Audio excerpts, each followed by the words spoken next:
Webinar में जुड़े सभी लोगों का स्वागत है। आज गिरनारी मंडल का 484वां वेबिनार है। आज के वक्ता हैं भुज के आत्रेयी मैडम डोलीबेन बुद्धभट्टी, जो हमें गर्भ संस्कार और सगर्भा परिचर्या के बारे में वक्तव्य देंगे। आयुर्वेद में 16 संस्कार का खास महत्व है। तो डोलीबेन बुद्धभट्टी से निवेदन है कि वो अपना वक्तव्य शुरू कर सकते हैं। नमस्कार। जय धन्वंतरी।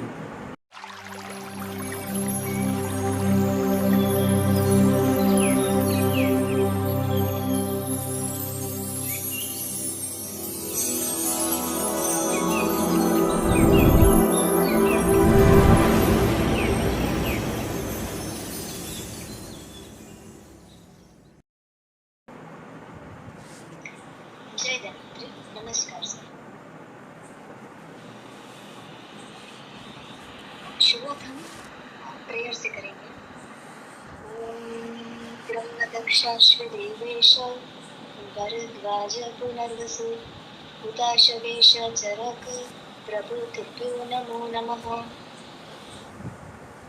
सभी ऋषिगणों को प्रणाम। यहाँ पे उपस्थित सभी लोगों को प्रणाम।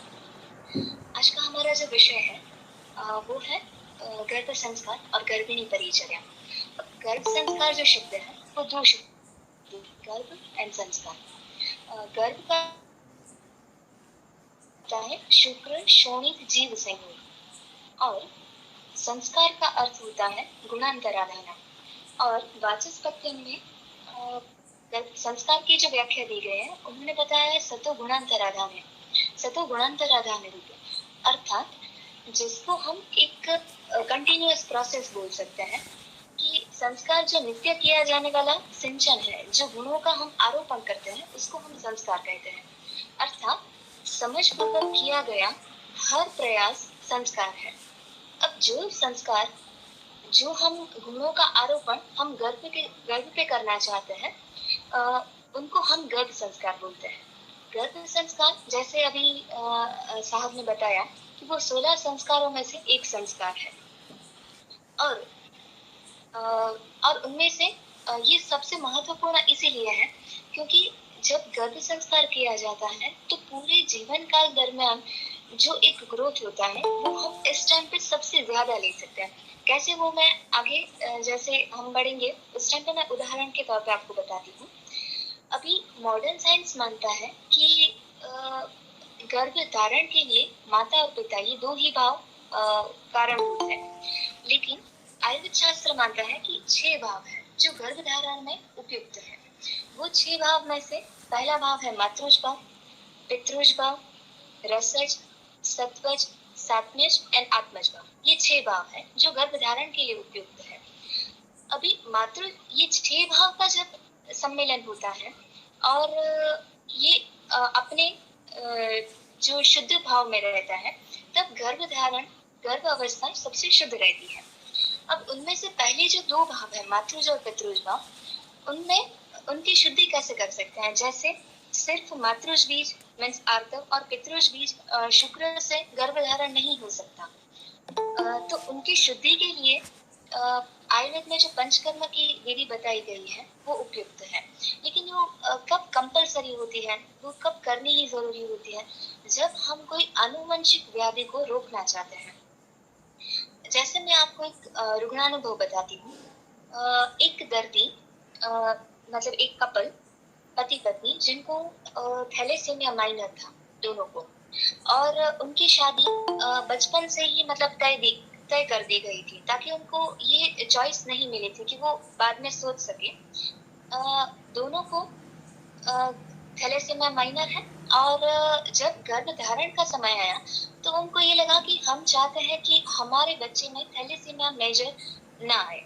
थैलेसीमिया रक्त रिलेटेड एक डिसीज है जिनमें अगर थैलेसीमिया मेजर आता है बच्चे में, दोनों पेरेंट्स अगर थैलेसीमिया माइनर है तो बच्चे में 75% तक चांसेस रहते हैं कि बच्चे को थैलेसीमिया मेजर आए। जब थैलेसीमिया मेजर आता है तो बच्चे का जीवन काल काफी कम रहता है और वो काफी टाइम उसका अस्पताल में जाता है। अब वो चाहते थे, क्योंकि वो पढ़े पढ़े लिखे थे, तो उनको पता था कि ये संभावनाएं हैं, तो वो चाहते थे कि ये उनके बच्चे में ना आए। उस माता पिता का पंचकर्मा में से जो 2 कर्म है वमन विरेचन, वो करवाया गया दोषों की स्थिति के अनुसार, और फिर उसके बाद गर्भधारण के लिए उनको सलाह दी गई। तो उनको आज जो बच्चा है वो थैलेसीमिया मेजर नहीं है। तो ये संभव है। ऐसे बहुत सारे व्याधि है जो हम आनुवंशिक तौर पे लाना नहीं चाहते हैं बच्चे में, उस समय पे ये शोधन कंपलसरी रहता है। ये आयुर्वेद की ही देन है, क्योंकि ये किसी और शास्त्र में संभव हो ऐसा मेरे ध्यान में नहीं आया है। पंचकर्म खास करके दोषानुरूप करवाना जरूरी है। पंचकर्म में से 5 कर्म करवाना बिल्कुल जरूरी नहीं रहता। अभी मैंने ये पहले 2 भावों के बारे में बताया। तीसरा जो भाव है वो है रसज भाव। आजकल सबसे ज्यादा जो गलतियां होती है वो रसज भाव में देखने को मिलती है। 6 रस है और 6 रसों का अपनी अपनी मात्रा के अनुसार सेवन करना सबसे ज्यादा जरूरी रहता है। और गर्भिणी काल में ये सबसे ज्यादा गड़बड़ होने की संभावना है, क्योंकि गर्भिणी को 2 रद मान करके उनकी किसी भी इच्छा का वो मना नहीं करते कि उनको जो भी चाहिए वो खाने के लिए देते हैं। आहार विहार दोनों जो उनकी इच्छा के अनुसार चलता है। अब रसज भाव में जो ज्यादातर अभी देखने को मिलता है उसमें रहता है कि गर्भिणी बहुत ही ज्यादा ड्राई फ्रूट्स का सेवन करते हैं, मात्रा से अधिक दूध का सेवन करना, मात्रा से अधिक घी का सेवन करना, शुद्ध घी ना मिलना, ये सारे जो है वो रसज भाव में आते हैं। 6 रस अपने अपने हिसाब से लेने चाहिए। अभी मैं एक रुग्णानुभव आपसे शेयर करती हूँ कि इसकी क्या इफेक्ट पड़ती है, इतना रस पे हम क्यों ध्यान देते हैं। अभी एक रुग्ण था, माता पिता उनके बच्चे को दिखाने के लिए आए थे। जब उनका पूरा व्याधि ग्रुप निकाला, उनसे हिस्ट्री ली, तो फिर पता चला कि बच्चे की माता ने उसकी गर्भावस्था काल के दौरान अति मात्रा में कटु रस सेवन, कटु का मतलब है तीखा रस सेवन, तो उन्होंने बहुत ज्यादा कटु रस का सेवन किया था और ये उनकी हैबिट काफी सालों से चल रही थी। ऐसा नहीं है कि सिर्फ गर्भिणी परिचर्या के दौरान, लेकिन उन्होंने काफी साल से ये शुरू रहा। बच्चे को जो कंप्लेन है, अभी जो बच्चे के लक्षण मिल रहे हैं वो मैं आपको बताती हूँ। बच्चा बहुत ही ज्यादा चंचल है और उसको देख करके उसका बॉडी बिल्कुल वीक, जो वाकिक प्रकृति के लक्षण मिलते हैं वो बच्चे में काफी ज्यादा देखने को मिलता है। वो बहुत ही चिड़चिड़ा रहता है, उसको कोई भी चीज के लिए कुछ बोल नहीं सकते हैं, ज्यादा बोल नहीं सकते, तुरंत गुस्सा कर जाता है। बच्चे की एज 10 साल है। 10 साल की उम्र में अगर उसको कुछ भी बोलते हैं तो जो उसको पसंद नहीं है, मोबाइल के लिए या कुछ भी, तो वो दीवार के अंदर जोर से माथा पटकता है, हाथ पटकता है। ऐसे लक्षण उसको देखने को मिलते हैं। अभी बच्चे का पूरा हिस्ट्री निकाला, उसका आहार विहार उतना गड़बड़ नहीं है, जो चल रहा है उसमें उतना नमक सेवन नहीं है, कोई भी बात वृद्धिकारक ऐसा कोई हेतु नहीं मिला। लेकिन जब माता की हिस्ट्री निकाली तब पता चला कि माता ने उनकी गर्भावस्था काल के दरमियान इतना ज्यादा कटु रस सेवन किया था, तीखा रस सेवन किया था, वो बात वृद्धिकारक है। ऐसा ही एक और रुग्ण का अनुभव मैं शेयर करना चाहूंगी। वो रुग्ण अहमदाबाद के थे और माता आईटी सेक्टर में जॉब कर रही थी। उन्होंने अपनी गर्भावस्था के दौरान, क्योंकि उनको पता नहीं था कि क्या आहार कैसे करना, तो जो उन्होंने सुना, जो समझा, जो लोगों ने बताया, उस हिसाब से उन्होंने अपनी एक परिचर्या निश्चित की। अब आईटी सेक्टर में एसी में बैठ करके काम करना, सुबह से शाम बैठे काम करना रहता है, सिर्फ मानसिक परिश्रम रहता है, शारीरिक परिश्रम बिल्कुल नहीं रहता। और वो जो विस्तार से आते हैं वहां पर, और जैसी वो फाइनेंशियल सिचुएशन से आते हैं, तो उनको घर का कोई भी काम करना नहीं पड़ता था। तो सुबह से बस गाड़ी में निकले और शाम को वापस आए। तो उनमें उनका आहार क्या था? एक कटोरी भर, इतनी बड़ी कटोरी भर वो ड्राई फ्रूट्स लेते थे। दिन का 3 ग्लास तक दूध जाता था। अब शहर में उनको शुद्ध गाय का दूध भी नहीं मिलता, घी भी नहीं मिलता, तो जो मिल रहा है वो उनको जा रहा है। उसके साथ साथ डेली नित्य वो कुछ ना कुछ मधुर रस का सेवन कर रहे हैं। उन्होंने कुछ शीरा बना लिया, लापस बना लिया, ऐसा कुछ ना कुछ वो सेवन करते थे। अब जब मुझसे मिले तो वो बच्चे के लिए मिले थे कि वो 2.5-3 साल का बच्चा उसको स्ट्रोमा करवाना पड़ा। अब स्ट्रोमा क्या है? बच्चे का आंत पूरा काम नहीं कर रहा है, वो सिर्फ जठर तक काम करता है, मतलब स्टमक एरिया तक काम करता है, उसके आंत काम नहीं कर रहा है। तो वो बच्चे की मल प्रवृत्ति मल मार्ग से नहीं होती है। तो उनके दोनों जो आंत है, छोटा आंत और बड़ा आंत, उनकी दोनों की ओपनिंग बाहर से की गई है और उस बच्चे के पेट पे एक बैग लटकाया जाता है, वहां पर उसका मल एकत्रित होता है। अब जब बच्चे का मल परीक्षण किया तो वो अति स्निग्ध चिकना है, राइट, और दुर्गंधी भी है। बच्चे का आहार तो गड़बड़ था ही, बच्चे को भी दिन में 2 से 3 बार दूध दे रहे हैं। ऐसी कफ की अवस्था काल में यहाँ कोई वस्तु विशेष से कहने का संबंध नहीं है। यहाँ जब कफ की सिचुएशन है, कफ दोष बढ़ा हुआ है और उस टाइम पे अगर उस काल में दूध दे रहे हैं और वो भी शुद्ध नहीं मिल रहा है, तो वो ज्यादा प्रॉब्लमेटिक रहता है। यहाँ सभी चीजें मात्रा से अधिक है। चाणक्य नीति का एक कोट है जो बहुत ही समझ में और ध्यान में रखने लायक है इस अवस्था काल में स्पेसिफिक, कि अति सर्वत्र वर्जयेत्। कोई भी चीज, कोई भी रस उसकी मात्रा से अधिक नहीं जाना चाहिए। अब जो ड्राई फ्रूट्स है वो कच्ची पदार्थ है, गुरु है, स्निग्ध है, और ये गुणों को वो शरीर में बढ़ाता है, बच्चे में वो ही गुण देखने को मिले। अब इसका सॉल्यूशन क्या हो सकता है कि बच्चे को तो कम करवा ही सकते हैं, लेकिन यहाँ बच्चे के बीज में कोई दुष्टि नहीं थी, बीज शुद्ध था, लेकिन आहार विहार रस में उन्होंने इतनी गड़बड़ी की कि बच्चे को आज ये भुगतना पड़ रहा है। तो खास करके यहाँ पे जो वैद्यगण उपस्थित है या फिर जो भी सामाजिक कार्यकर्ता जितने भी लोग उपस्थित हैं, वो खास अपने आसपास जो भी कोई ऐसा दिख रहा है तो ऐसी सलाह फॉलो ना करें, ये हमको देखना है। अगर हमसे हो सके, कई बार हम भी बोल देते हैं कि हाँ ये लेना चाहिए, ये ज्यादा बेनिफिशियल है, लेकिन वो अवस्था विशेष है, अवस्था देख करके कोई भी चीज देना चाहिए। अन्य एक रुग्ण का अनुभव मैं शेयर करना चाहूंगी। एक बच्ची 7 दिन की, 7 दिन पे उसको किडनी में परफोरेशन करना पड़ा, क्योंकि बच्चे के मूत्र मार्ग उसका नॉर्मल नहीं था। अब जब उसकी माता की हिस्ट्री निकले, अब 7 दिन का बच्चा है, उसने ऐसा तो आहार विहार में क्या ही कर लिया होगा कि उसको इतना बड़ा व्याधि हो जाए कि उसको मूत्र पास नहीं हो रहा है। तो उसकी माता की जब हिस्ट्री निकाली तब पता लगा कि उनकी माता ने अति ज्यादा मात्रा में खरबूजा और तरबूज, ये दोनों का सेवन किया था।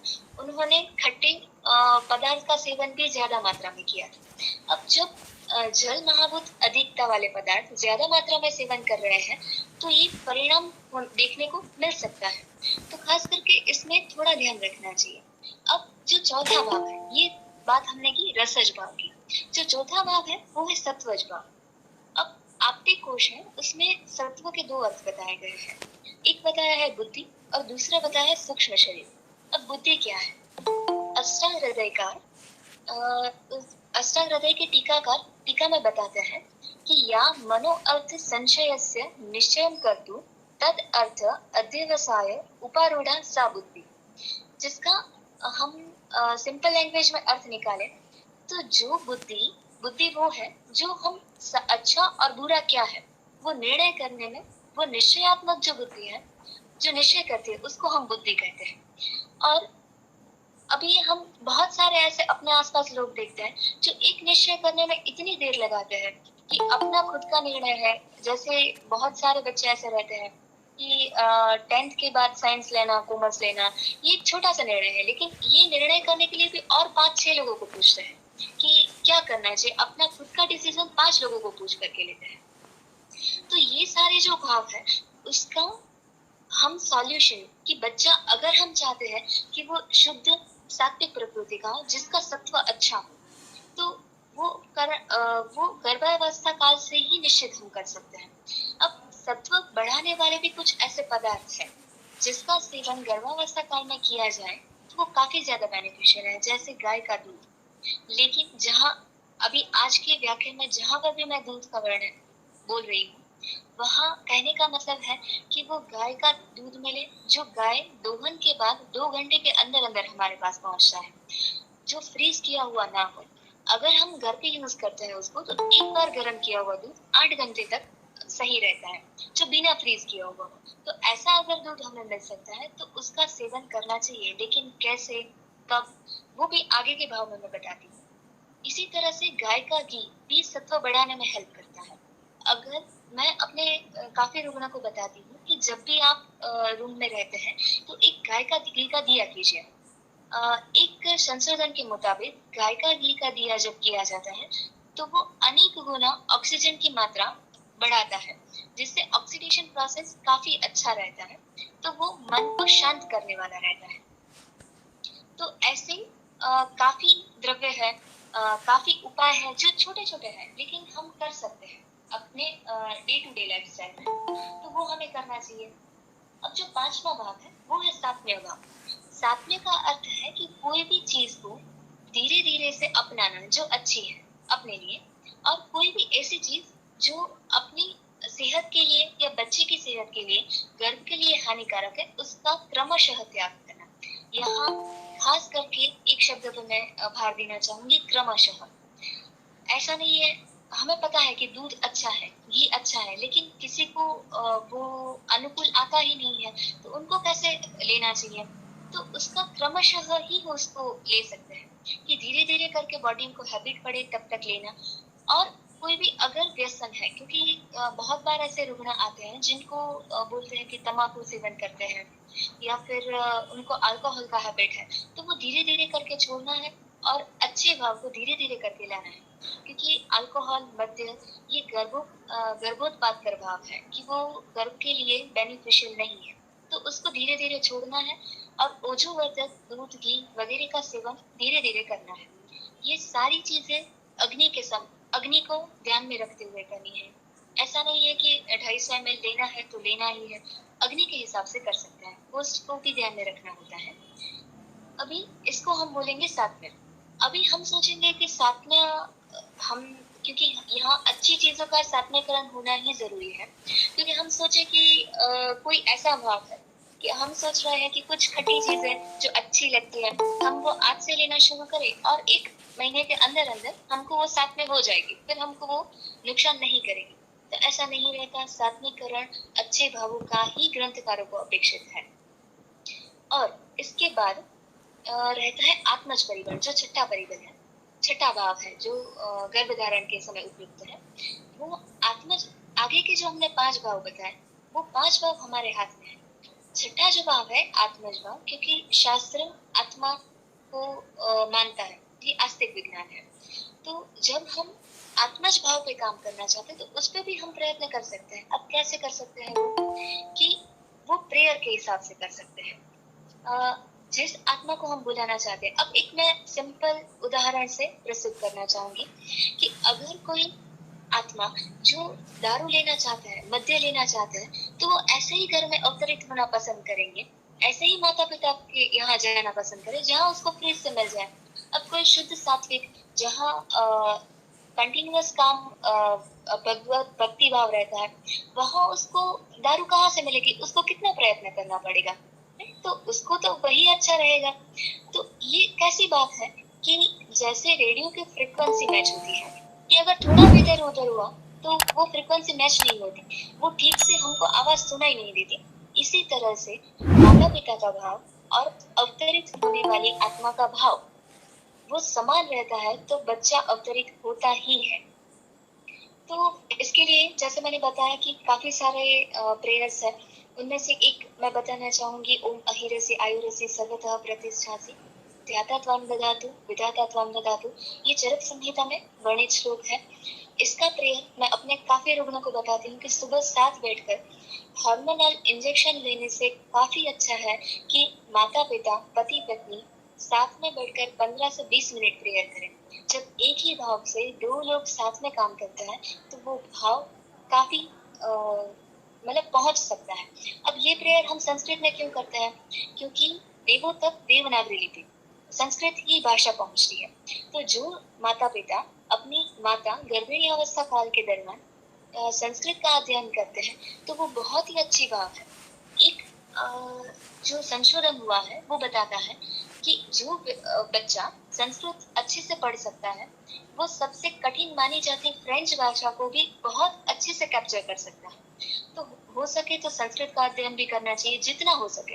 अगर हम 8, 9, 10वीं कक्षा की संस्कृत भी पढ़ते हैं या फिर कोई श्लोक पढ़ते हैं या फिर कोई ऐसे महानुभाव और संत के हम संस्कृत वाक्य भी पढ़ते हैं तो वो भी काफी बेनिफिशियल रहता है।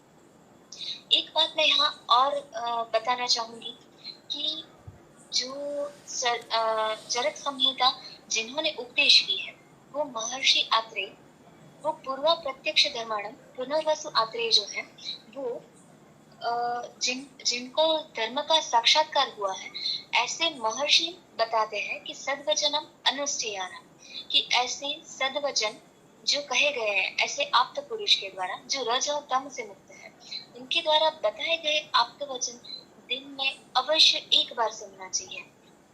तो ये सारे करणीय भाव है।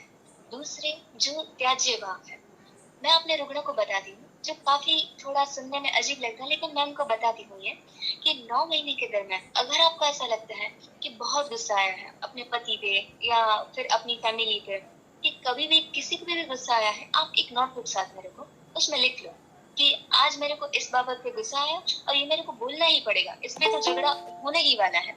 आप लिख लो 9 महीने के बाद। इस 9 महीने के दौरान आपको ऐसी कोई भी चीज नहीं करनी है जो आप अपने बच्चे में नहीं चाहते हैं। अपने बच्चे में आप जो भी करना चाहते हैं, जो भी लाना चाहते हैं, उसके लिए आप अभी से प्रयत्नशील रहें। अगर ये प्रयत्न हम शुरू कर रहे हैं, ये मैं यहाँ हम क्यों बोल रही हूँ, क्योंकि यहाँ मेल फीमेल दोनों है और बच्चे की जिम्मेदारी दोनों की है। गर्भ संस्कार जो चलता है वो दोनों पे इक्वली बेनिफिशियल है। एक मैं आपको अनुभव शेयर करना चाहूंगी। एक रुग्णा जो है उनको उसने अपनी गर्भावस्था काल के दरमियान, क्योंकि उनके पिता अच्छे संगीत विशारद हैं, तो उन्होंने अपनी गर्भावस्था के दरमियान हमेशा नित्य क्रम से उन्होंने एक भजन सुना था और वो भजन ओम शंभु शरणे पड़ी, ये गुजराती में भजन है जो उन्होंने अपनी गर्भावस्था का 9 महीने के दरमियान उन्होंने सुना है। वो बच्चा आज 2 साल का है, वो हमेशा से ही वो उस भजन पे रिएक्ट करता है, उसका शिव के प्रति भाव थोड़ा ज्यादा देखने को मिलता है। वो बच्चे को 1 साल के अंदर ही वो सिखाने की जरूरत नहीं पड़ी कि ईश्वर के सामने सर कैसे झुकाते हैं, वो उसके अंदर अपने आप से ही देखने को मिलता है। काफी सारे रुग्ण ऐसे रहते हैं जो अपने अनुभव मेरे से शेयर करते हैं, तो मैं ये आपको वो बता रही हूँ कि जो उन्होंने बताया। एक जो रुग्ण है अभी उनका बच्चा 5 दिन का ही हुआ है, 5 दिन पहले ही वो अवतरित हुआ है।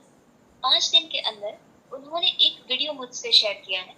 उन्होंने 9 मास के दरमियान भगवान अश्विनों की स्तुति सुनी थी।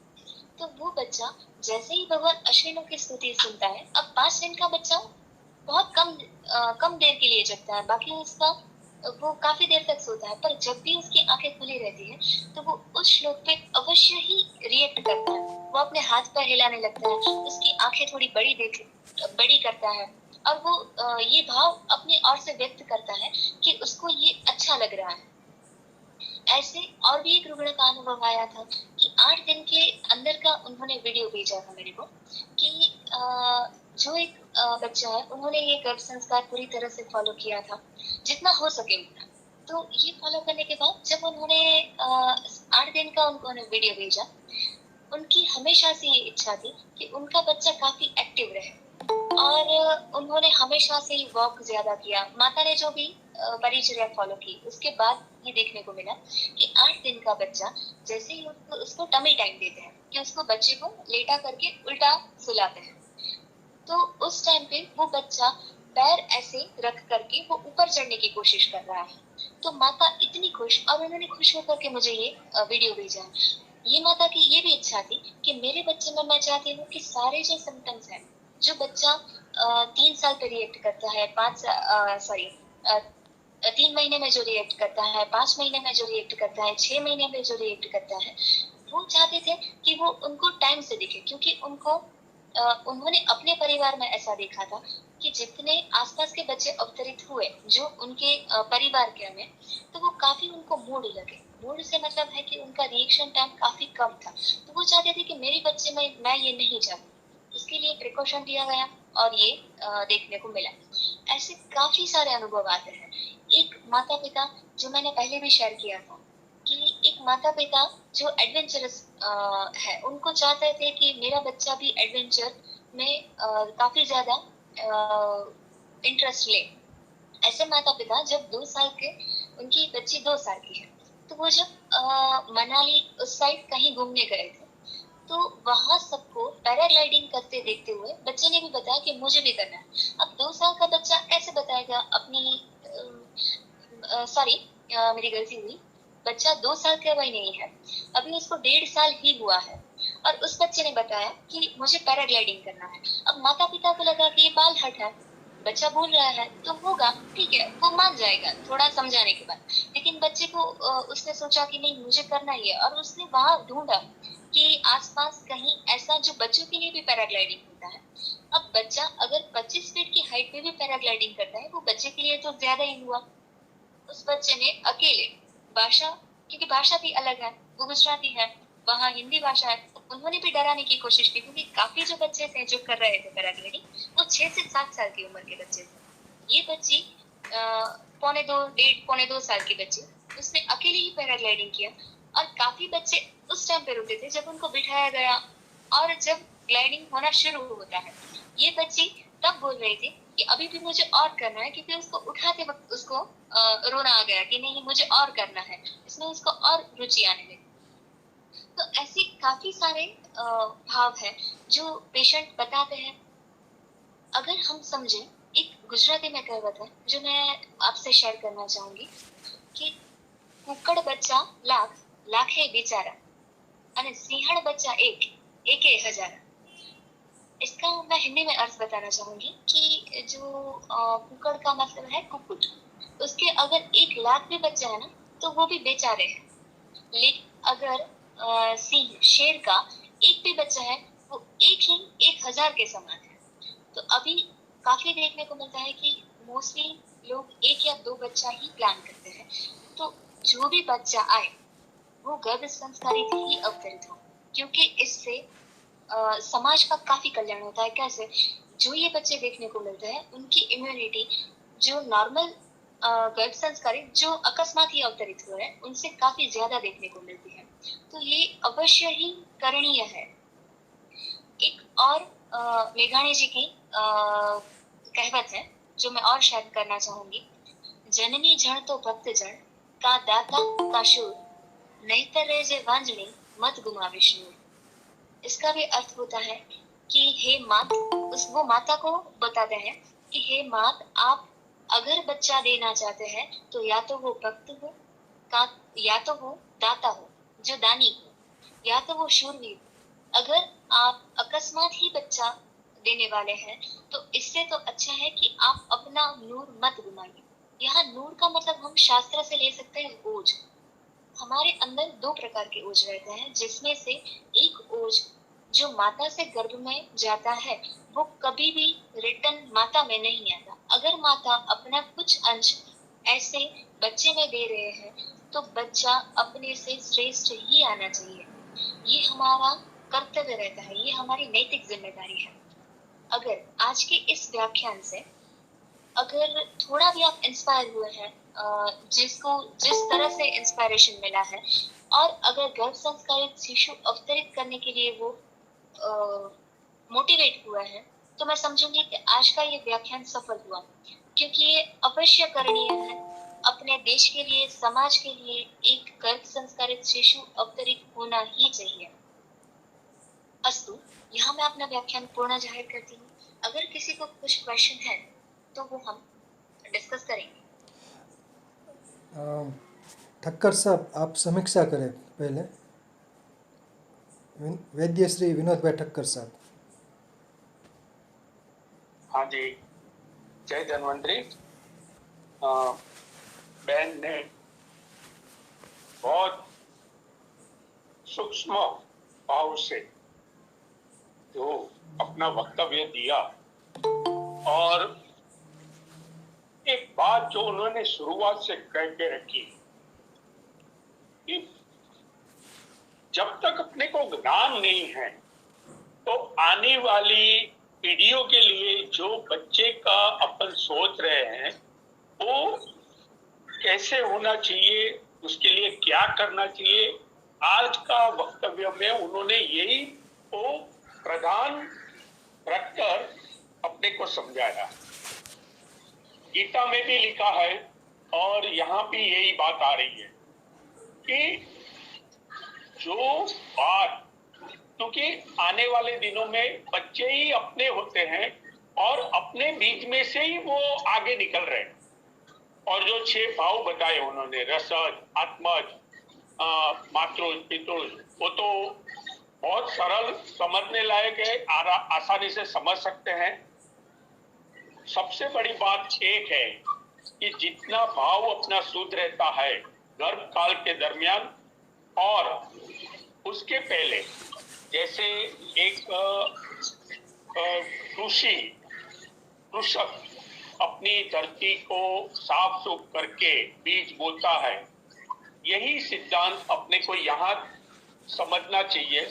और उसी को ध्यान में रखते हुए आज जो मैडम ने बताया उस पर गौर करना चाहिए, मनोमंथन करना चाहिए। और आसपास में जितने भी है और जो नई शादीशुदा होते हैं उनको भी ये थोड़ा बहुत इसका ज्ञान अगर बातों से उनको ध्यान पे लगावे तो आने वाली पीढ़ियों के लिए ये बहुत ही राष्ट्र सेवा और जन सेवा में बहुत प्रधान काम करेगा। मैं तो अपने हृदय से बहन जी को धन्यवाद देते हुए विराम लेता हूँ। अस्तु। आभार, शुक्रिया। अब डॉक्टर मेहुल भाई संघाणी से निवेदन है कि वो समीक्षा करें। डॉक्टर मेहुल भाई संघाणी साहब। संघाणी साहब।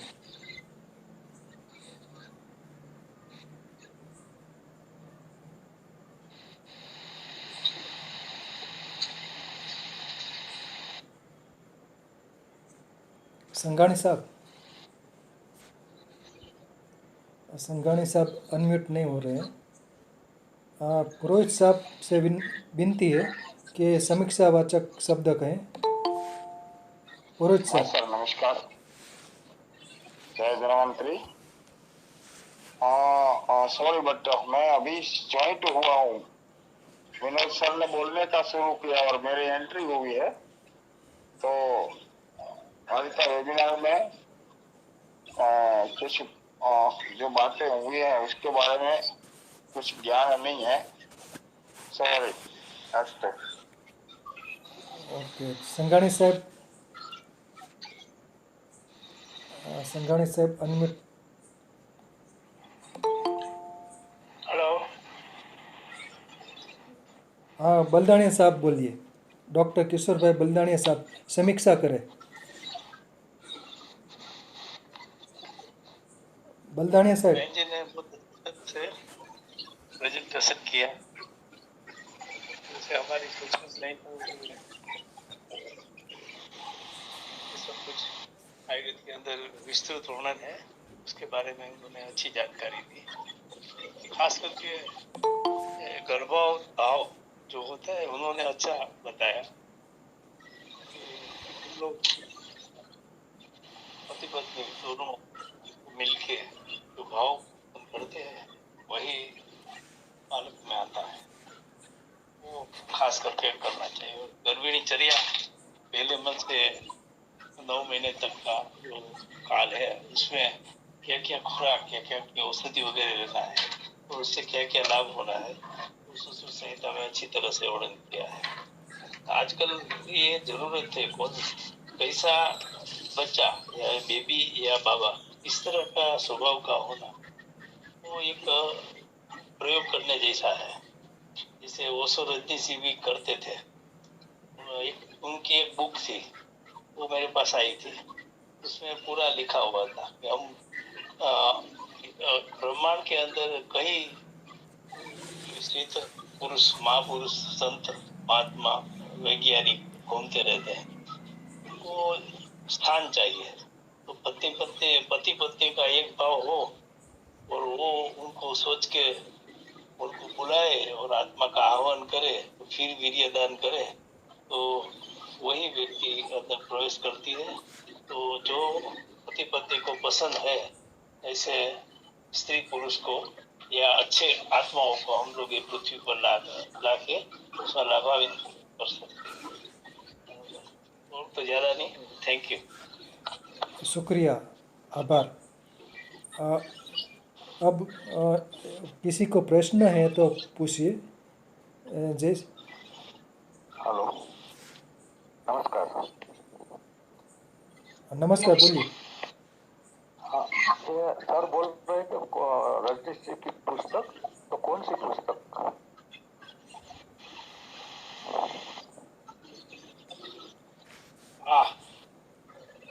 मेडिसिन टू मेडिटेशन करके एक है। गुजराती में आती है सर? नहीं, हिंदी की है। दो किताबें, दो किताब मैंने रेफरेंस पढ़ा था, मैं भेजूंगा आपको या गिरनारी मंडल में रखूंगा नाम, किताब का नाम, ठीक है ना? हम गिरनारी मंडल में नहीं है सर, तो हमें ज्वाइन करने के लिए क्या करना पड़ेगा? हाँ जी, हाँ, तो आप टेलीग्राम में जुड़ जाइए साथ में, इसी में आप कर सकते हैं, ठीक है? खाट साहब या व्यक्तिगत मुझे खाट साहब, आप समीक्षा करें। खाट साहब। नमस्कार डोली मैडम। नमस्ते। मेरा एक प्रश्न है कि गर्भवती स्त्री जो है उसी को 9 महीने तक उसी का हेड सोते वक्त कौन सी दिशा में रखना चाहिए? मतलब लेडी को कौन सी दिशा में सोना चाहिए? 9 महीने तक। हाँ, लेफ्ट साइड ज्यादा बेनिफिशियल है। नहीं, दिशा पूछ रहे हो। अच्छा, दिशा हेड कौन सी दिशा में आना चाहिए? दिशा हेड दक्षिण में नहीं होना चाहिए, बाकी तीनों में से कोई भी दिशा में चलेगा। वो उत्तर में हेड तो रखने की मना बोलते हैं, जी, तो उत्तर में नहीं रहना चाहिए ना? हाँ, दक्षिण में नहीं रहना चाहिए, बाकी तीनों में से कोई भी दिशा में रह सकता है। पूर्व में रखे तो अच्छा रहता सर। तो जो हमारा 9 महीने तक गर्भ है, तो उसी में जो गर्भ के अंदर बालक का हेड है वो शुरू में कब होते हैं? ऊपर ही होगा ना? हाँ, तब घूमता है बच्चा। एक्चुअली लास्ट के जब 3 मंथ्स रहते हैं तब वो स्पेस कवर करता है और लास्ट 15 दिन पहले एंगेज होता है। तो ये जो हमारा गर्भधान से पहले का कोई पूर्व कर्म करने से वो वार्षागत रोग को हम रुकाने के लिए कोई कर सकते हैं पूर्व कर्म? जी बिल्कुल। अभी जो मैंने शोधन के बारे में बताया, वमन विरेचन, बस्ती कर्म, ये सारे आनुवंशिक रोग को नाबूद करने में हेल्प करते हैं। और ये जो 9 मंथ है, तो 9 मंथ के हिसाब से वो हमारे ग्रह की इफेक्ट एवरी मंथ कोई चेंजेस होते हैं? ग्रह से मतलब है आप ज्योतिष शास्त्र के ग्रह के बारे में बता रहे हैं? ज्योतिष बोले या उसी का बॉडी का जो डेवलपमेंट है उसी के ऊपर, ब्रेन के ऊपर आएगा, या हमारी सप्त धातु के हिसाब से कोई चेंजेस होगा, वैसे मैं बोल रहा हूँ। जी, हाँ, वो होता है। एक्चुअली आज मैंने क्योंकि एक बहुत ही बेसिक लेक्चर लिया है, तो इसलिए मैं ज़्यादा बता नहीं पाई, लेकिन हर महीने के अंदर जो भाव परिणत होते हैं, जो भाव निर्माण होते हैं, उसके बारे में संहिता में डिटेल वर्णन है। जैसे 4th मंथ में हृदय निर्माण होता है, हृदय का काम जुड़ना है, तो अगर 4th मंथ में व्यक्ति अपने परिवार से सबसे ज़्यादा करीबी रहता है, अगर किसी को दान करता है, तो वो इतना लोगों के साथ जुड़ सकता है। 5th मंथ में मन बनता है, तो उस टाइम पे सात्विक आहार ही लेना चाहिए। वैसे तो 9 महीने के दौरान सात्विक ही लेना चाहिए। 6th मंथ में बुद्धि बनती है, 7th मंथ में सर्वांग विकास होता है, 8th मंथ में ओज ट्रांसफर होता है। तो इस तरह से सारे भाव बताए गए हैं और उसके हिसाब से, क्योंकि ये सारे मैं इस तरह से करती हूँ। जी, जी, मैंने वो लास्ट 15-20 साल से वो सोशल मेरा ऑब्जर्वेशन है, 15-20 जी। साल का। 98% लेडीज वो गर्भ की शुरुआत से वो कैल्शियम का डोज ओवरडोज लेते हैं, मगर उसी का जी, जो जी। हड्डी तो जो बनती है वो तो 4th-5th मंथ में आएगा, जी, बराबर। तो जी। ये ओवरडोज कैल्शियम का बॉडी के अंदर होगा, ऐसे पॉसिबल है ना? बिल्कुल, शुरू बिल्कुल से मैं possible तो 98% लेडी को मैंने देखा है कि वो जी। कैल्शियम की कमी नहीं आना चाहिए। तो ये जी। बड़ी गलती हो रही है, ऐसे मैं सोच रहा हूँ। जी, बिल्कुल, आप सही हैं। और दूसरा कि फर्स्ट मंथ से मैंने देखा 98% लेडीज है, इतना वो जूस लेते हैं खट्टापन, ज्यादातर मौसम्बी नींबू, तो ये बॉडी की जी। पीएच है वो शुरू से ही उसी का ब्लड बनने से पहले एसिडिक हाईली हो जाए तो वो भी उसके डेवलपमेंट में इफेक्ट आएगा ना, सात धातु में। जी, जी, तो बिल्कुल। ये अवेयरनेस लेने की जरूरत है। Thank you madam. जी। और आपका सेकंड पार्ट के लिए हमारा फायदा, हम आपके पास से चाहते हैं कि आप सेकंड पार्ट इसका ले लें। Thank you madam. जी, जी, जी। अन्य किसी को सवाल है तो? हाँ, मैडम, जी, आज का विषय आपने जो रसज बताया, तीसरे वाला, जी, मातृत्व जी, और रसज, जी, एक आदान प्रदान के भाव से मैं बोल रहा हूँ जी, जी, जी, कि अपने आहार के जो घटक होते हैं, जी, आहार के जितने भी घटक है, उसके आमतौर पे 3 गुण के हिसाब से, लिंग जिसे अपन लिंग बोलते हैं, पुल्लिंग, स्त्रीलिंग और नान्यंतर, ये संस्कृत देवनागरी लिपि में इसका बहुत विस्तार से अपने को दिया है। अब समय जाते जाते इसमें बदलाव आ गया और वर्नाकुलर यानी जो भी जितने जो क्षेत्र की जो भाषा है उसमें ये सब लुप्त हो जा रहा है। अब इसके ऊपर कोई प्रकाश डालने जैसा, क्योंकि मैं भी आपसे जुड़ा हूँ प्रोफेशनली तो एक ही है, लेकिन ये लुप्त हो रहा है।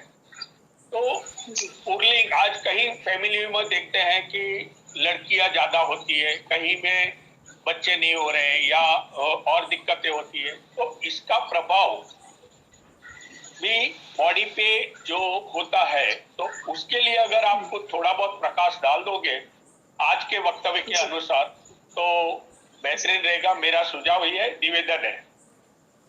जी, जी, जी।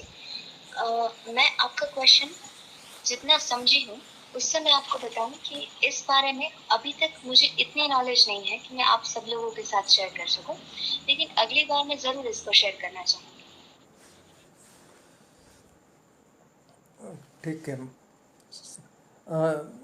दूसरा एक सवाल। नमस्ते। मैडम, हमारा प्रश्न ये है कि आपका 2 प्रश्न है, एक के साथ बोल देता हूँ कि आपका कोई पुस्तक प्रकट करते हैं या नहीं, और दूसरी एक खास बात कि मिलन का जो पति पत्नी का मिलन का समय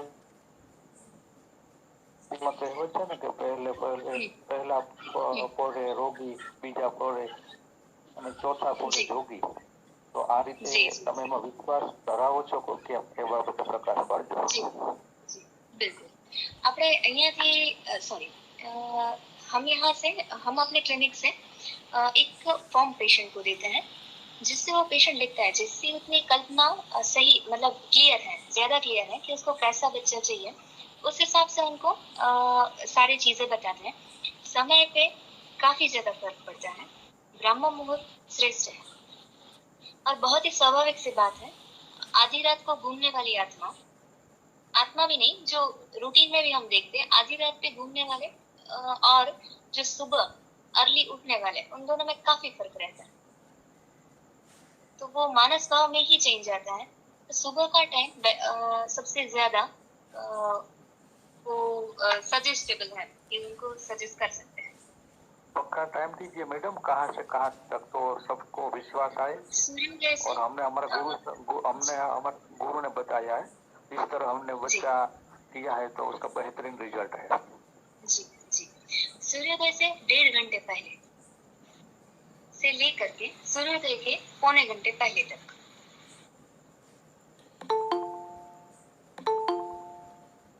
और आप कोई पुस्तक प्रकट करते हैं और आपका एड्रेस दीजिए तो हम किसी को सजेस्ट कर सके। जी, वो सैप के आस आपको मिल जाएगा, वो आपको व्हाट्सएप पे या इस तरह से दे देंगे। संघाणी साहब, डॉक्टर मेहुल भाई संघाणी साहब, कुछ कहना चाहती हो तो। संघाणी साहब,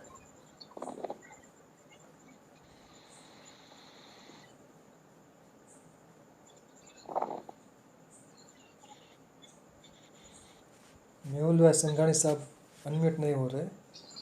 और किसी સર આવાજ આવતો નથી અને નેટવર્કનો એક ओके ओके ओके सर। अन्य किसी को सवाल है तो। मेरा क्वेश्चन है कि इस ब्रह्म मुहूर्त में करना ही सर्वश्रेष्ठ है, ना कि दिन के समय में।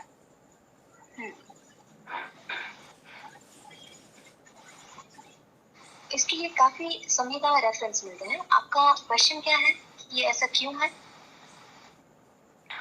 मीन्स के हम अच्छा कोई चाहते हैं संतान, तो उसके लिए मीन्स के जो संसद की क्रिया जो भी कुछ करना है वो ब्रह्म मुहूर्त में मॉर्निंग में होता है, वही श्रेष्ठ टाइम है, या तो दूसरा कोई भी टाइम दिन में भी कर सकते हैं या नहीं? वो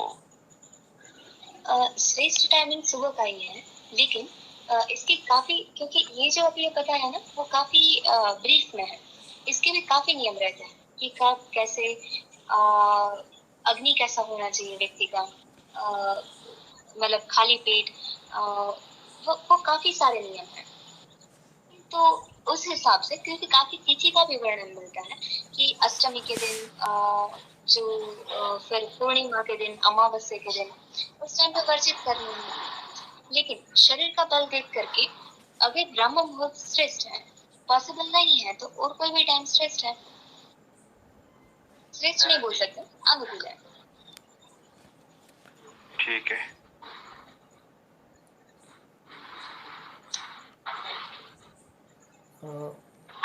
राठौड़ अतुल कुमार बोलिए। राठौड़ अतुल कुमार।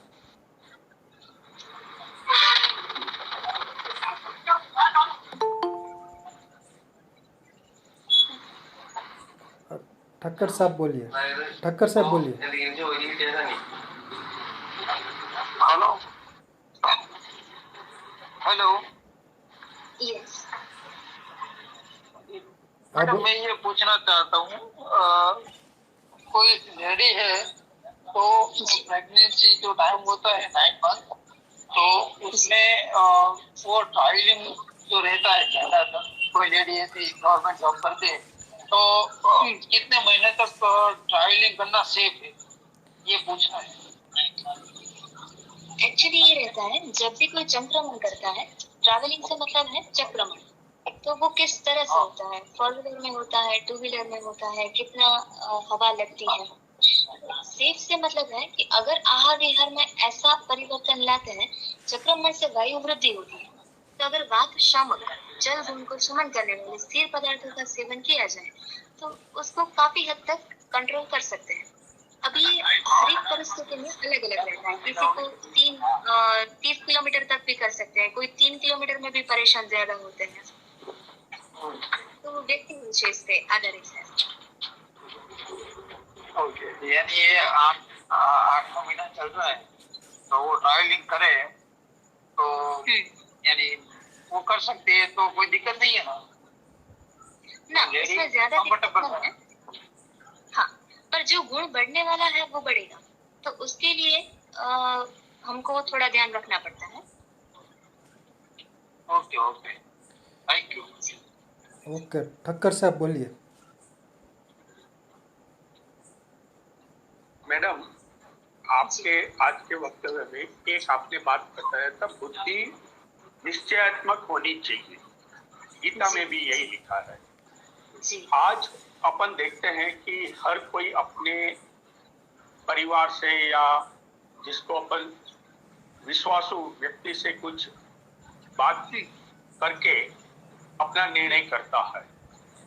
जी सामने एक बात ये भी है कि जो शास्त्रीय ज्ञान जो आप दे रहे हो, और यहाँ जी काफी विद्वान वैद्य भी है, लेकिन एक बात हम देखते हैं फील्ड में कि कई बातें ऐसी होती है जो गौण होती है। जैसे मैं एक उदाहरण के तौर से आपसे मशवरा यानी सलाह मशवरा कर रहा हूँ। जी 9 महीने का जो गर्भ काल होता है, तो शास्त्र के हिसाब से पहले महीने में कौन सा आहार लेना चाहिए, दूसरे में कौन सा लेना चाहिए, तीसरे में कैसा होना चाहिए, और सिर्फ आहार नहीं, विहार भी होता है, क्या करना चाहिए क्या नहीं करना चाहिए, कैसे कैसे उसको संभाल के चलना चाहिए। दूसरी बात, जब दो रद यानी 5वें महीने के बाद, जो आपने अभी चक्रमण की बात करी, तो 5वें महीने के बाद काफी बॉडी के अंदर चेंजेस आते हैं, और उसके बाद सब मनोभाव और जो भी है वो आगे चलते जा रहा है।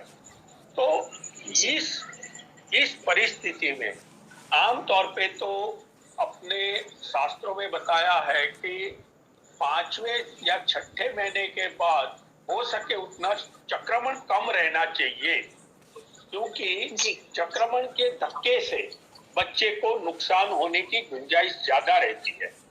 तो अभी किसी महोदय ने प्रश्न कर दिया तो मेरे को ध्यान आया कि उस पे अगर आप सही हिसाब से जरा और डीप में फोकस कर दो, तो ये गलतियां भी बच्चों के ऊपर पड़ती है, और गर्भ के अंदर भी इसका नुकसान होता है। तो जरा इससे आप प्रकाश डाल दे तो अच्छा रहेगा, मेरा अंगत निवेदन है मैडम। जी, जैसे अभी मैंने बताया कि चक्रमण से वात वृद्धि होती है, वायु के जो गुण है उनमें से जल गुण लघु गुण बढ़ते हैं। तो अगर क्योंकि अभी काफी ऐसा देखने को मिलता है, क्योंकि जो गवर्नमेंट जॉब में रहते हैं उनको ट्रैवलिंग करना ही पड़ता है। हम कितना भी उनको बताएं कि आप ट्रैवलिंग मत करो, लेकिन हाँ एक ये हो सकता है कि वो कहीं और शहर में रहते हैं तो वहां जा करके वो रहे ताकि उनका ट्रैवलिंग कम हो। लेकिन बहुत बार ऐसा देखने को मिलता है कि मेगा सिटीज में शहर में भी रहते हैं तब भी 10-15 किलोमीटर दूर है, तो उतना उनको ट्रैवलिंग करना पड़ता है। तो उसमें हम क्योंकि ये सब मात्रा से आधार रखता है कि कितनी मात्रा में कितना कैसे, तो वो सब हम कर सकते हैं। जैसे 2 व्हीलर पे ट्रैवलिंग हो सके तो कम करें, जितने जग कम आए उतना अच्छा है। अगर कहीं बाहर जा रहे हैं तो अगर लघु और जल गुण से वात वृद्धि हो रही है तो कोशिश करें कि सब कुछ बंद करके जाए ताकि कहीं और चीज से उनका जल गुण ना बढ़े। तो ये सब हम कर सकते हैं, लेकिन ये जैसे मैंने पहले भी बताया कि ये व्यक्ति विशेष पे आधार रखता है कि कौन व्यक्ति कैसा क्या आहार विहार भी करता है, और क्या आहार विहार में ये आचार भी आता है कि कैसे क्या करता है, तो उस पर भी ध्यान देना चाहिए। तो ये व्यक्ति विशेष पे आधार रखता है।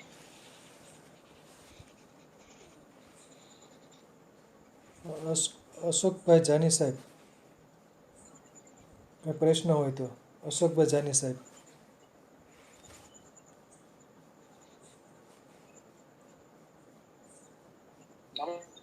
नमस्ते डोलीबेन। जी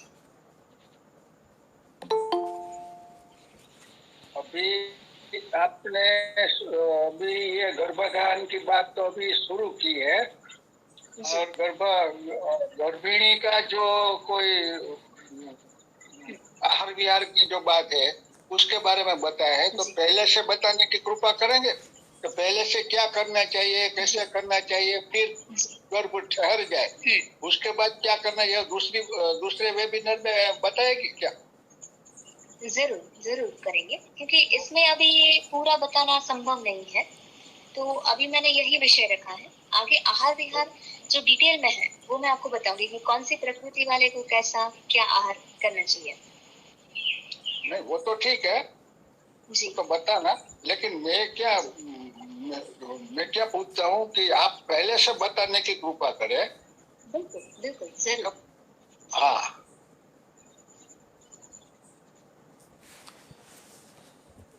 ओके सरस।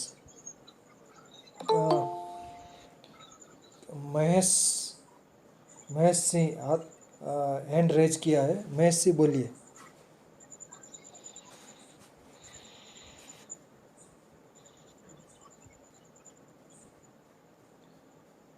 और किसी को सवाल है तो पूछिए।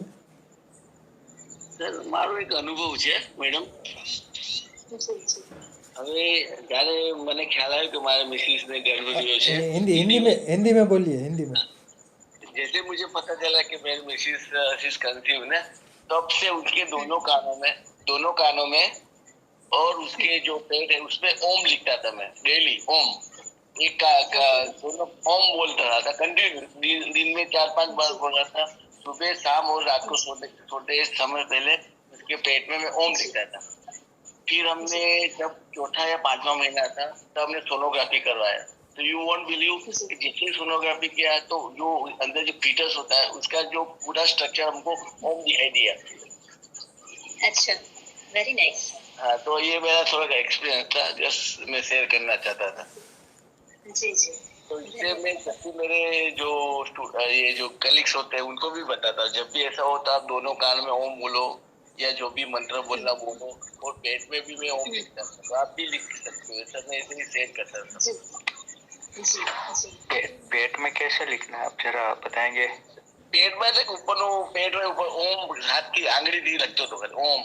ઓકે ઓકે, એટલે ખાલી આંગળીથી જ ને? આંગળીથી ઓમ લખતો હતો।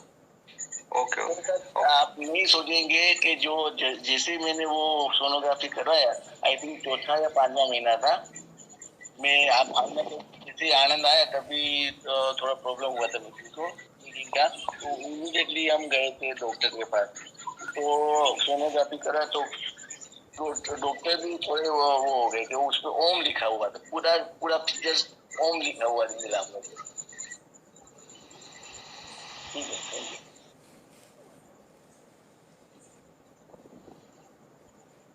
और किसी को सवाल है तो?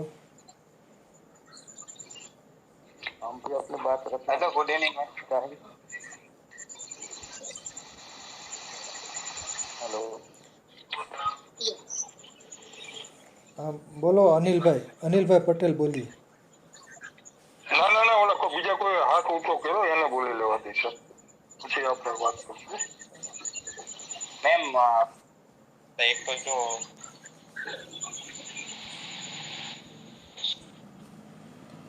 बोलिए। हाँ बोलिए ना, जो भी सवाल है रखिए आप। पहला सवाल तो ये था कि जो लैक्टेशन होता है वो प्रॉपर हो, उसके लिए शतावरी की कितनी इफेक्ट है, और जो nausea vomiting digestion related problem है तो उसमें सूप का क्या रोल है? सॉरी, नोजिया वॉमिटिंग में किसका रोल के लिए पूछा आपने? सूट मैंने जब 3rd ईयर में था तब लिखा था गुजराती में, पहला सूट ने પછી सूट थाक राखे निरोगी उतारे थाक। जी, तो इसका हम कितना रोल देख सकते हैं? बिल्कुल, ये काफी बेनिफिशियल है, लेकिन हमारा जो शास्त्र चलता है ना वो अग्नि के हिसाब से चलता है, गुणों के आधार पे चलता है। तो अभी जो मैंने काफी कैसे शेयर किए ना, वो भी इसीलिए किए क्योंकि शतावरी काफी ज्यादा बेनिफिशियल है। लेकिन अगर लेडी को अगर ऐसा हुआ क्योंकि कि माता को पुष्टि अर्थ है गर्भ पुष्ट है, तृतीय स्तन्य पुष्टि अर्थ है।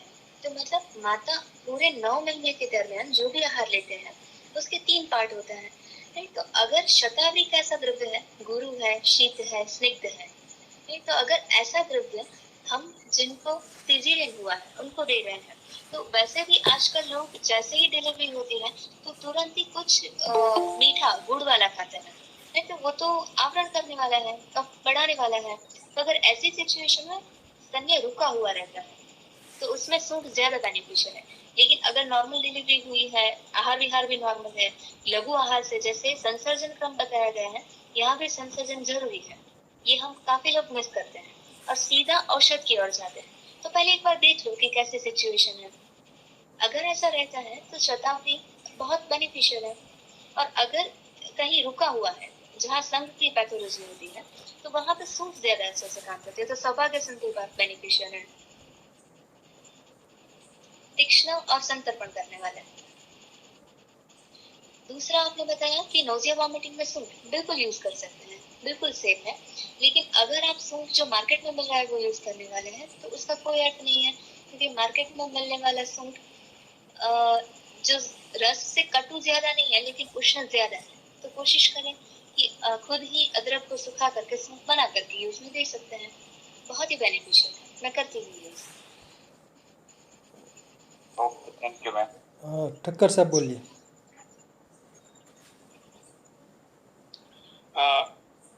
मैडम ने जो बताया सूट का, और जिन्होंने प्रश्न करा सूट के बारे में, आमतौर पे नौशिया वॉमिटिंग आमतौर पे शास्त्र के आधार से अगर अपन देखें तो निदान के हिसाब से पीत का थोड़ा उत्कलेश होना होता, और अगर सूट के बजाय लौंग युक्त जल पीना शुरू करवाते हैं मात्रा से। देखो, मात्रा की बात मैडम ने 2-3 बार कही है। हर एक चीज अति सर्वत्र वर्ज्य, जो उन्होंने एक श्लोक बताया, तो मात्रा के हिसाब से 2 या 3 या 4 लौंग का जल बना के अगर उसको बारी बारी से क्रमशः देना चालू करे तो ये परेशानी अपने आप धीरे धीरे कम हो जाती है।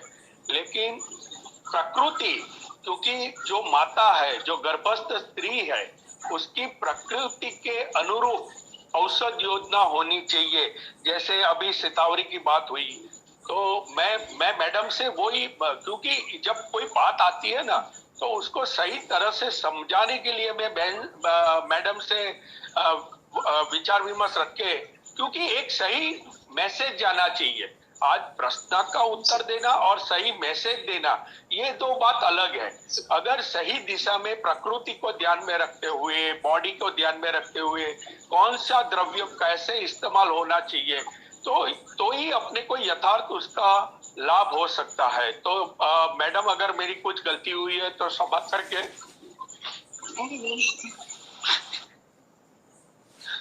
आप अपना वक्तव्य दे दिए।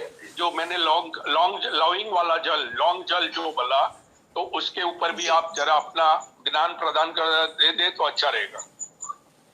जी, मैं ज्यादातर लौंग यूज नहीं करती हूँ अपनी चिकित्सा में, लेकिन कर सकते हैं क्योंकि पूरा शास्त्र हेतु और हेतु के विपरीत चिकित्सा करने से शमन होता है, तो कर सकते हैं अपनी अनुकूलता के, अपने जो सबसे ज्यादा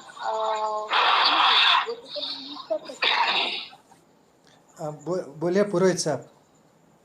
एक सर्दी रिपू होता है कपूर कातली, वो भी वॉमिटिंग के लिए इस्तेमाल। ठक्कर साहब ने भी बताया। हेलो, आप बोलिए सर, बोलिए। आवाज आवे छे? हाँ, बोलिए। हाँ, पहली बात यह है, मैं तो आज थोड़ा लेट था, तो पहले से तो सुनना नहीं मिला। प्रकृति तो पहले महीने से वोमिट का जो अभी प्रश्न शुरू हुआ, तो उसमें मूलभूत प्रकृति के बारे में पहले ज्ञान होना बहुत जरूरी बन जाता है। जब वातु प्रकृति के हिसाब से वोमिटिंग होता है तो उसमें सबसे बेस्ट गिलोय है। थोड़ा सा आधा चम्मच गिलोय को 1 कप पानी के अंदर उबाल दें और ठंडा होने के बाद उसमें शहद डाल के देने से करीबन 15 से 10 मिनट के अंदर ही वोमिट बंद हो जाती है। मेरा स्वानुभूत है। अगर पित्तज प्रकृति है तो इसको शतावरी देनी चाहिए, और कफ प्रकृति है तो गिलोय के अंदर सौंठ डाल के देना चाहिए। जो लौंग का प्रयोग है वो ज्यादातर कफ प्रकृति में दिया जाता है, और वो भी ऋतु के अनुसार। गर्मी की मौसम में अगर दालचीनी या तो लौंग ये भी मेरा स्वानुभूति, यानी कि ये प्रयोग माताजी ने मेरे को बताया था, उसने 40-50 साल तक डिलीवरी करवाई थी। तो लौंग और दालचीनी कोई भी लेडीज की दी जाए तो उनको रक्तस्राव शुरू होने की संभावना बढ़ जाती है। तो ऋतु के अनुसार उनको देना चाहिए, कम मात्रा में देना चाहिए, या तो हमारी देखभाल के नीचे देना चाहिए। हमारे शास्त्र के अंदर ज्यादा प्रेग्नेंट अवस्था के अंदर बहुत महत्वपूर्ण 4 चीज बताई गई है। एक सौंठ है, दूसरा सत्तावर है। मानसिक रोगी जिनको कई बार जिन लेडीज को मिसकैरेज हो जाता है, तो वैसे उनको एक मानसिक स्थिति बन जाती है कि 2 महीना 3 महीना हुआ और अगले बार भी मेरे को 2-3 महीने के बाद ये मिसकैरेज हो गया था। तो वैसी मेरे पास एक केस आया था, दोनों पति पत्नी सीए है। उसका ये प्रश्न था, तो उनको 2 बार ट्राई किया, तो 2 ही बार उसको मिसकैरेज 4थे महीने पे ही हुआ था।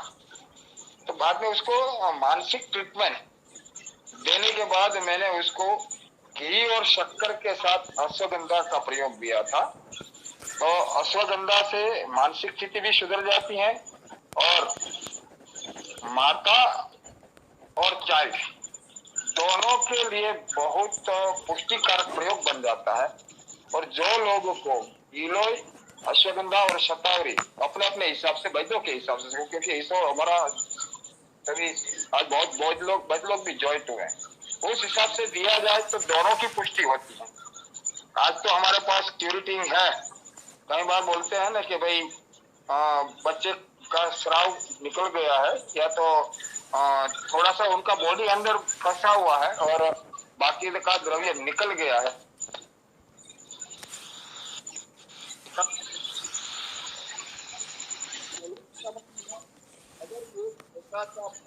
गर्भाशय के अंदर रह जाए तो उसको वापस गर्भ रहने की पुरोहित साहब, आपका आवाज़ स्लो आ रहा है। दूसरा जो सर्दी रिपू कपूर कातली का भी वॉमिटिंग में इस्तेमाल हो रहा है ना? भाई मारो अवाज आवे છે કે આવતો નથી? હવે આવ્યો. હવે આવ્યો. તમરા બોલે સર, તમરા 15 મિનિટથી બોલું છું. તમરા બોલે સાહેબ, અવાજ તો તમારો તો ઓછો આવે પણ તમરા બોલે. અચ્છા, 1 મિનિટ ચાલુ. બસ લેફ્ટ સાઈડ પાછા રીજોન થઈ જાવ. એટલે આવશે. હજી ધીમો જ આવે સાહેબ. એક વખત લેફ્ટ સાઈડ રીજોન થઈ જાવ ને એટલે આવી જા. 4 વખત once more સાહેબ. once more જો બરાબર આવતો હોય તો વાત કરું, નકર પછી પાછી ટ્રાય કરું. मैडम, डोली मैडम जी, एक सर्दी रिपू कपूर कातली होती है, सर्दी रिपू। સર પંખાનો અવાજ તો નથી ને?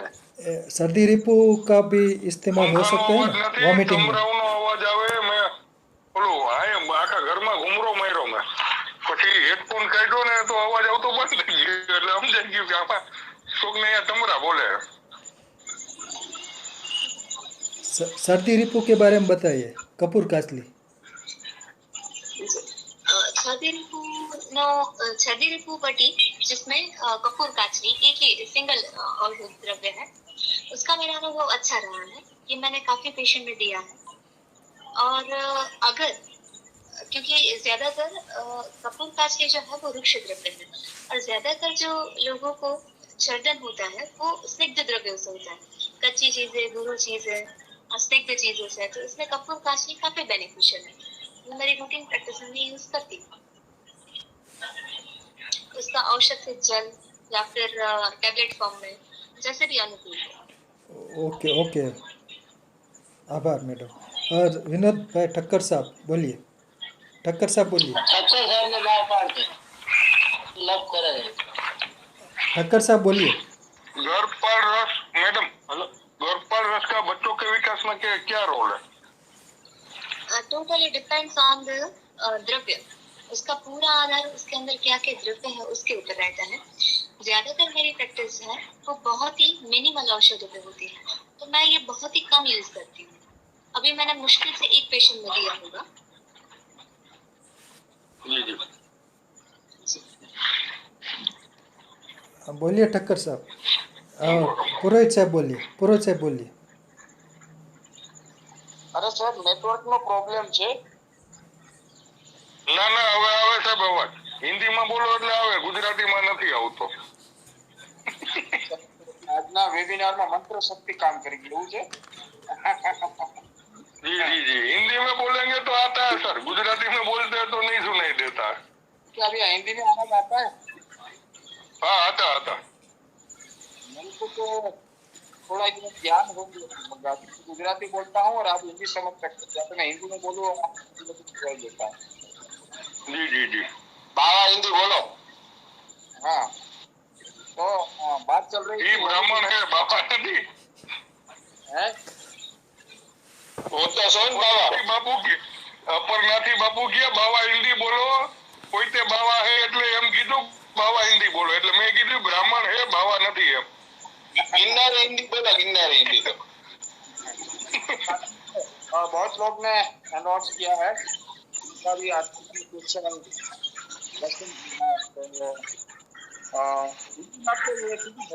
वॉमिटिंग प्रक्रिया में ज्यादा को रखना चाहिए होता ही है. तो उसको वॉमिटिंग में पहले वात प्रकृति हो तो उसको गिल्ली देना चाहिए. आधा चम्मच गिलोय 2 कप पानी में डाल दीजिए और उसके अंदर एकदम ठंडा होने के बाद शुद्ध होने के बाद शहद डाल के देने से ज्यादा नहीं 15 से 20 मिनट के अंदर रोक देता है, जो वात का जल्दी शमन करता है. और त्रिदोषजन्य वोमिट में भी गिलोय बहुत ज्यादा तो नहीं बताना चाहता हूँ. पुराना तो भी बदल सकते हैं, लेकिन को गर्म प्रकृति तो उसको शतावर देना चाहिए, तो उसको सौंठ देना चाहिए. तो सौंठ शतावरी के अंदर सौंठ ऐड करना चाहिए. और गिलोय का जब हम काढ़ा बनाते हैं तो उसके अंदर भी थोड़ा है, उसको डाल के इसको भी किया जाए तो गर्भिणी की जो वॉमिटिंग होता है उसमें बहुत अच्छा लाभ प्राप्त है. तीसरी बात ये होती है कि कई लेडीजों को मानसिक इफेक्ट होती है. मानसिक इफेक्ट वाले लेडीज को वॉमिट से ज्यादा गर्भचलन होने का डाउट बन जाता है. मेरे पास ऐसे बहुत केसेस आए हैं कि उनको डाउट रहता है कि 2 महीने 3 महीने के बाद मेरा मिसकैरेज हो जाता है. वैसे मरीजों को दूसरे महीने से इसके अंदर खोला और मेडिसिन औषधि के अंदर गिलोय, सुबह में गिलोय और शाम को अश्वगंधा देने से मानसिक स्थिति भी अच्छी बनती है और बालक और माँ दोनों की तंदुरुस्ती अच्छी रहती है. बालक बहुत खुश रहता है, जिनको बच्चा ये रहता है बच्चे का वेट कम होता है, उसी माता को भी अश्वगंधा दूध के साथ और खुद का वेट कम हो तो शक्कर के साथ अश्वगंधा का सेवन 8 महीना तक. Okay sir. तो उषाबेन ताभाणी सवाल पूछिए. डॉक्टर उषाबेन ताभाणी. તમારું નેટવર્ક પ્રોબ્લેમ છે, ઘડીક વાર મ્યુટ રાખો. उषाबेन ताभाणी बोलो. नमस्कार संध्या, बहुत अच्छे से बताया मैडम जी आपने बहुत ही. और मैं अभी ये जो हवन का बोल रहे हैं ना उसमें मेरा एक अनुभव मैं शेयर करना चाहूंगी. उसमें छोटी इलायची जो रहती है उसको जला के इसमें हनी या शक्कर दोनों में से कोई भी एक करके मिक्स करके देते हैं तो बहुत ही अच्छा रिजल्ट आता है. और दूसरा मैम आपको मैं थोड़ा बताऊंगी. यहाँ इतने सारे गुरु जी है, सभी लोग जानते हैं, मगर मैं थोड़ा अपना अनुभव भी बताऊंगी, थोड़ा जो जानती हूँ वो बताऊंगी सोने के बारे में.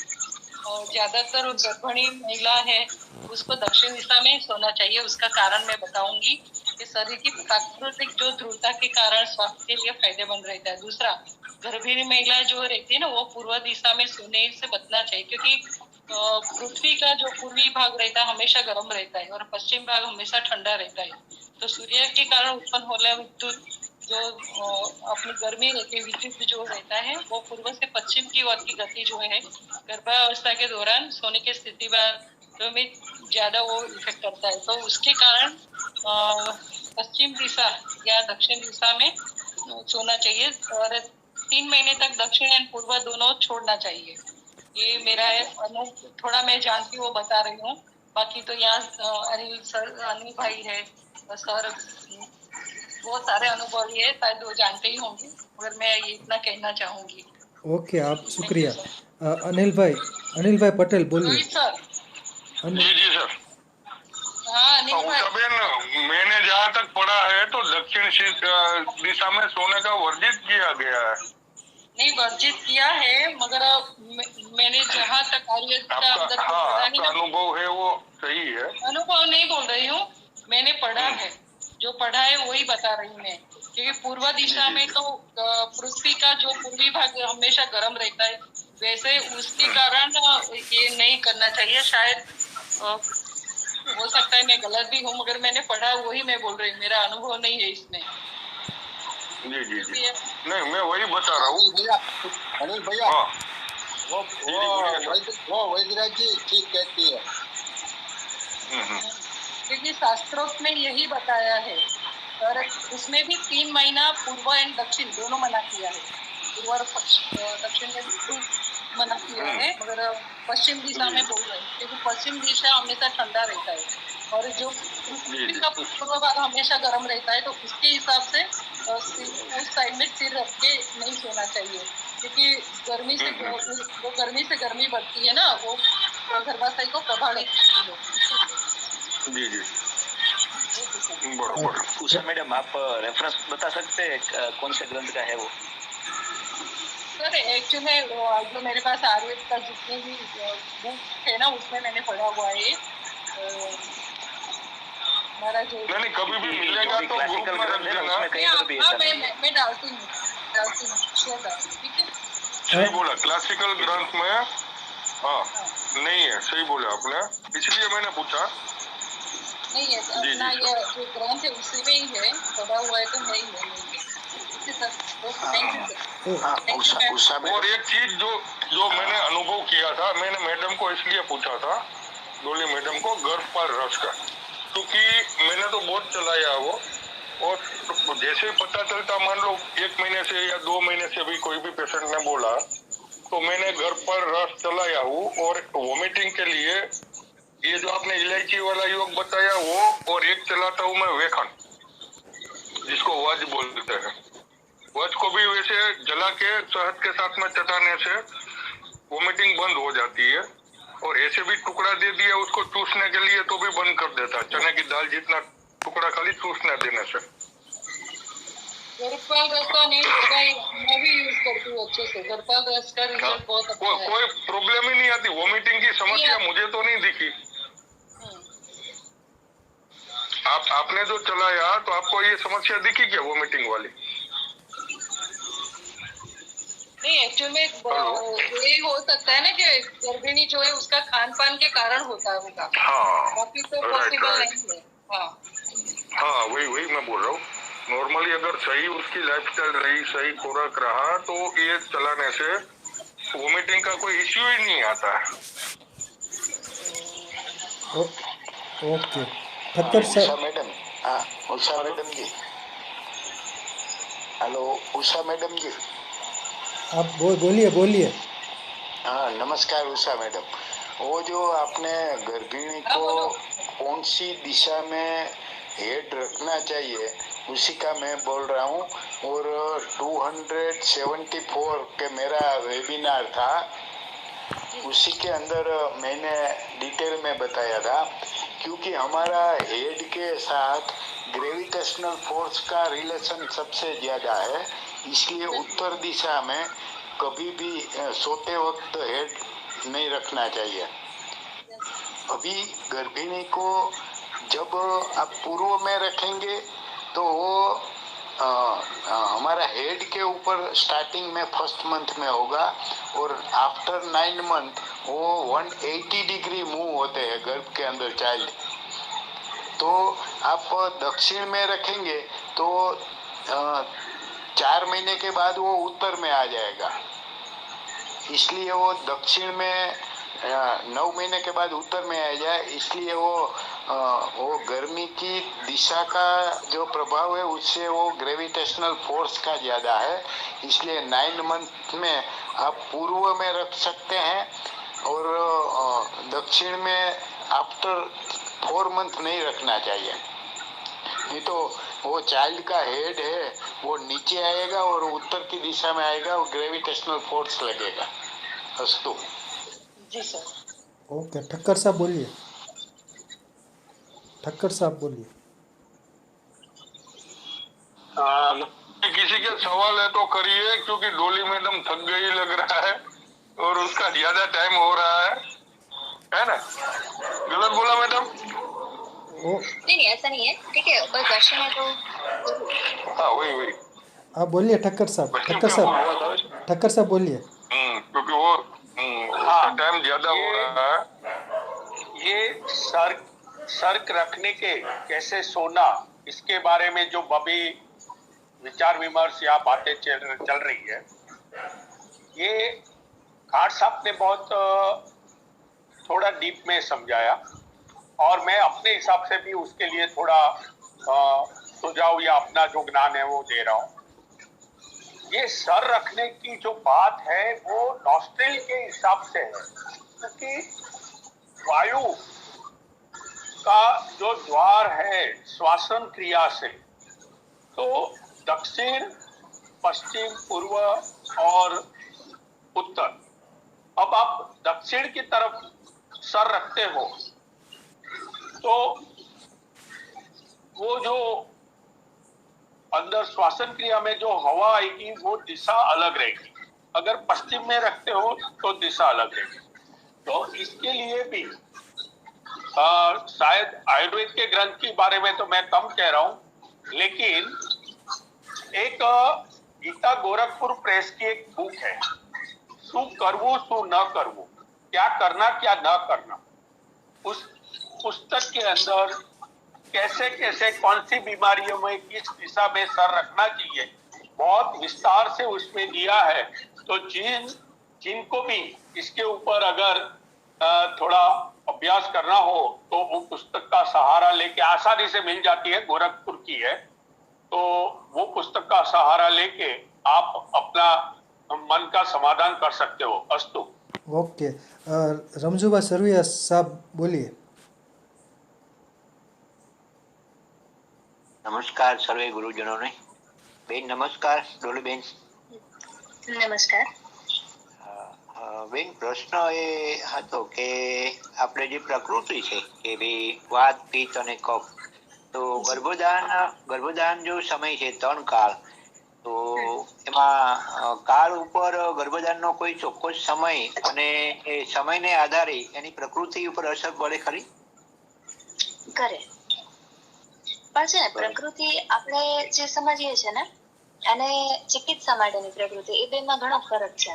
જેમ કે આપણે જેની ચિકિત્સા કરીએ છીએ ને એ ઉપચાર જ પ્રકૃતિ છે, અને ઉપચાર જ ગર્ભિણી દ્વારા થાય, કારણ કે ગર્ભ પોતે તો ઉપચાર કરતો નથી. બરાબર.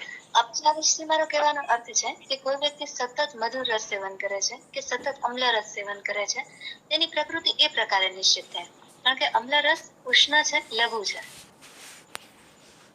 મતલબ આ રીતે આખી ગુણોના આધારે પ્રકૃતિ નક્કી થાય છે. અને સમય અને દિશા છે ને, સમય દિશા આ બધાનો પણ એની સાથે સંબંધ ખરો. બરોબર. હવે શાસ્ત્રોમાં રજ સુધીને શુક્ર સુધીના પાઠ બતાવ્યા છે અધ્યાયમાં. તો એમાં વાતનો દોષ, પિત્તનો દોષ કે કફનો દોષ, પછી જે 3 ઋતુ છે આપણે, આમ 6 ઋતુ, પણ ચોમાસું, શિયાળો અને ઉનાળો, એમ આપણે વાત, પિત્ત અને કફ. એમ સત્વગુણ, રજોગુણ ને તમોગુણ, ભૂત ભવિષ્ય ને વર્તમાન, 3 કાળ જે બતાવ્યા છે. તો એમ કે વર્ષા ઋતુમાં ગર્ભદાન થયું હોય તો પ્રકૃતિ ઉપર એ ઋતુની અસર પડે. પછી શિયાળો, ચોમાસું, વધારે ઉત્તમ ઋતુ કઈ ગણાય અને એનો કાળ કયો ગણાય? કોઈ તિથિ આરે સંબંધ ખરો કે આ તિથિ કનિષ્ઠ છે, આ મધ્યમ છે, આ ઉત્તમ છે? જી, આમાં છે ને હરિવંશ પુરાણનો એક રેફરન્સ એવો મળે છે કે જે ચાતુર્માસ પછીનો સમયગાળો શ્રેષ્ઠ બતાવે છે. બરાબર. ચાતુર્માસ કરીને જ્યાં સુધી ફાગણ નથી બેસતો, મીન્સ કે હોળી ધૂળેટી અને આપણા પ્રમાણે વસંત ઋતુ, એ સમયે બલ શ્રેષ્ઠ હોય, ઋતુનું પણ વ્યક્તિનું પણ. અને શ્રોત સખુલ એકદમ સારું. જી, 365 દિવસની અંદર એક કાળ અને એક તિથિ અને એક ઋતુ અતિ ઉત્તમ હોય છે, પણ ફિક્સ નક્કી નથી થતું કે કઈ તિથિ અને કઈ ઋતુ. જ્યારે પારાશર ઋષિ જયારે ઋતુદાન આપવા માંગતા હતા ત્યારે સમયને અનુરૂપ પછી ભીલ કન્યાને જયારે ઋતુદાન આપ્યું નદીની અંદર ઉડીમાં, ત્યારે વ્યાસ ભગવાનનો જન્મ થયો ત્યારે એને ફરજ પાડી હતી કે આ સમય યોજાય છે એટલે સમયની આ રીતે ઉત્તમ સંબંધ છે એવું શાસ્ત્રો દ્વારા આપણને સંકેત થાય, પણ એનો ચોક્કસ સમય નક્કી નથી થતો. એટલા માટે રમજુ બાપુ, હું કહું? બોલો બોલો. મને યાદ નથી તિથિ ની બધું, પણ મેં વાંચેલું હતું અને ઈ આપ્યું હતું નાગાર્જુન કિમિયાગરો નામનો ગ્રંથ છે. એની અંદર આ બધું આપ્યું હતું અને મેં વાંચ્યું હતું ઘણા વર્ષ પહેલાની વાત છે સાહેબ. એ તો અત્યારે મારી પાસે છે ને, જયારે હું રાજકોટ હતો ત્યારની વાત છે. અનિલભાઈ, 12 મહિનાની અંદર એક જ તિથિ ને એક જ કાળ એવો છે કે વ્યાસ ભગવાન જેવા સંતાનને જન્મ આપી શકે.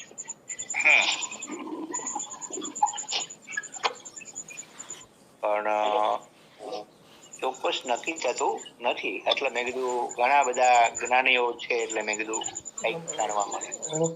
ઓકે. Hello sir. હા સર, આ વેબિનાર માટે હાલો. હેલો. હા સર, વેબિનાર માટેની લિંક જે દર વખત આવતી હોય એનો ગ્રુપ છે, તો એની લિંક કે કંઈક મોકલો ને તો જોઈન થઈ શકાય. તમે ભાવિનભાઈ ટેલિગ્રામ ની લિંક મૂકી દો ને. હા, અત્યારે જ શેર કરી દો ને અહીંયા મેસેજમાં તો. જી હમણાં 2 મિનિટમાં કરી. Okay, thank you. હાલો. હા બોલો બોલો દર્શનભાઈ. હા, અત્યારે મેહુલ સંઘાણી સાહેબનો એક પ્રશ્ન હતો, એ મેસેજ બોક્સમાં મેં સેન્ડ કરેલો છે, તો એનું કંઈ પ્રશ્ન હું હતો?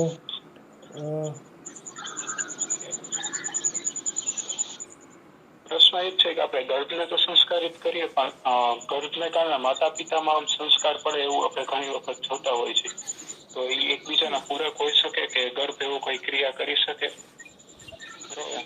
કરી શકે. જેમ આપણે ગર્ભની વ્યાખ્યા કરીએ ને, શુક્ર શોણિત અને જીવ સંયોગ. જીવ છે એ પોતાની ઈચ્છા વ્યક્ત કરે અને એકબીજાના પૂરક હોય જ. ઓકે. એમાં આપણે રેફરન્સ કે એવું કંઈ આપ્યું હોય કે એક્ઝામ્પલ તો આપણે જોયો જ છે. જી. કઈ જગ્યાએ? ચરક શારીર 2 શ્લોક ક્રમાંક જોઈને ધ્યાને દોરો. ઓકે.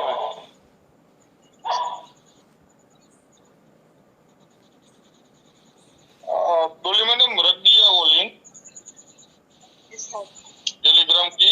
हाँ, उसमें बहुत सारी बॉक्स वगैरह भी है और इसके पहले जितने भी वेबिनार हुए उसके रिकॉर्डिंग की लिंक भी मिल जाएंगी और कौन सी डेट को कौन से वेबिनार हुए थे वो पूरा रिकॉर्ड भी मिल जाएगा मेजोरिटी। और आगे के वेबिनार की लिंक भी उसमें आती रहती है। Okay okay. और किसी को सवाल है तो शुक्रिया।